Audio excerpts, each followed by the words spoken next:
You can definitely build a cheaper PC than this, but you certainly cannot build a better entry-level gaming PC compared to this one. And we're talking pairing an i5 225F with an RTX 5050, a CPU and GPU combo which, even nowadays in 2026, is still able to basically max out 1080p for both single-player gaming but also competitive gaming up to 240 FPS. With that said, welcome back at ImWateringPSUs, and let's get straight into it. Now, unless you're still willing to build with AM4 or generally any DDR4 platform like we also do on the channel with those AliExpress engineering samples CPUs from 12th, 13th and 14th gen from Intel, you will have to switch to DDR5. And if you're switching to DDR5, currently the Intel lineup is absolutely destroying Ryzen in terms of value for money. It's unfortunate, but it's very true, because the new Plus CPUs like the 250K Plus or the 270K Plus are destroying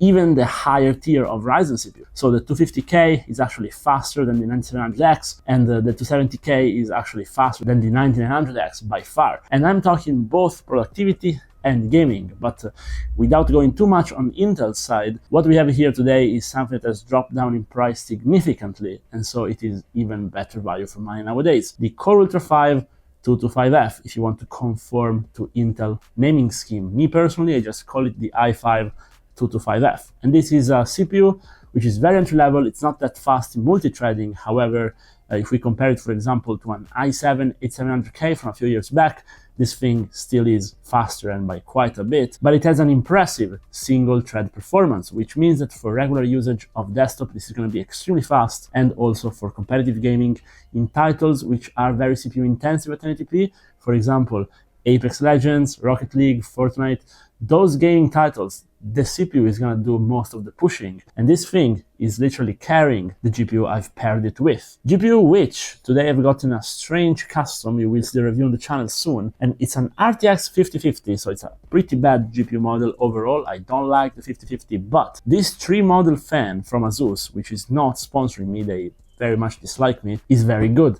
Now, if you're going to pay Asus premium for it, just don't buy it, okay? Spoiler on the review. But if you can find this for basically the same price as a regular 5050, which currently are significantly cheaper than 5060s, then it's worth it. And it's a triple fan model with a single 8-pin connector, which means it's very power efficient, like the CPU, which means you can save money on your power supply, which is why today we've gotten this power supply from iTech. It's not the best. iTech is a very popular brand in Italy, I want to say Europe in general.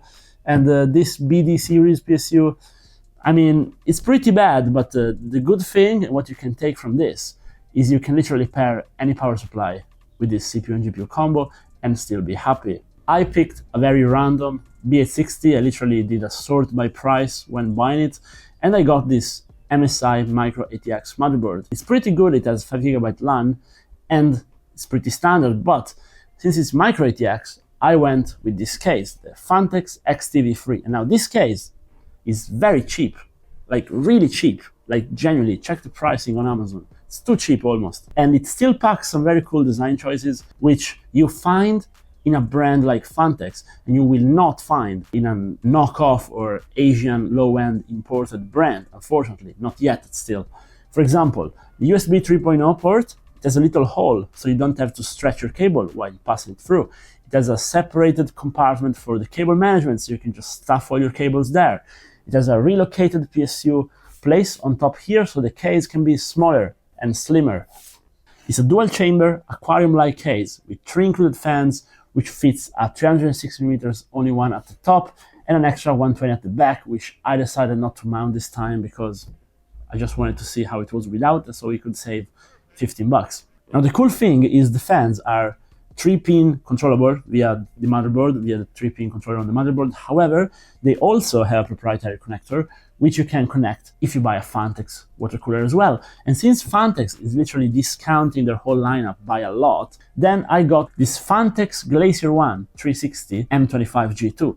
This is a very good cooler. I've actually had it on the channel already, but aside from looking cool, even though it doesn't have a screen, it still managed to look clean, because nowadays a lot of all-in-ones are packing screens with terrible software, which generally like ruins the entire experience of having an all-in-one. But this is solid, this cools well, is all white, and again, I can synchronize with a single connector the pump to the fans to the actual fan of the case. That's a good thing about going mono brand with case and cooler in general. It's a good idea for aesthetics, and it literally took me 5 minutes to install, so this is very good for me. Now you will notice I actually mounted everything on a full-size ATX motherboard, and then I switched it to a micro ATX motherboard. I did not choose the actual motherboard for this build. Okay, this is done for a client, and he picked the wrong motherboard, even after I advised him. Anyways, we had to do a little switch, and even having to dismount everything and remount everything again, it was relatively quick, so it was pretty okay. Like, goes to show how good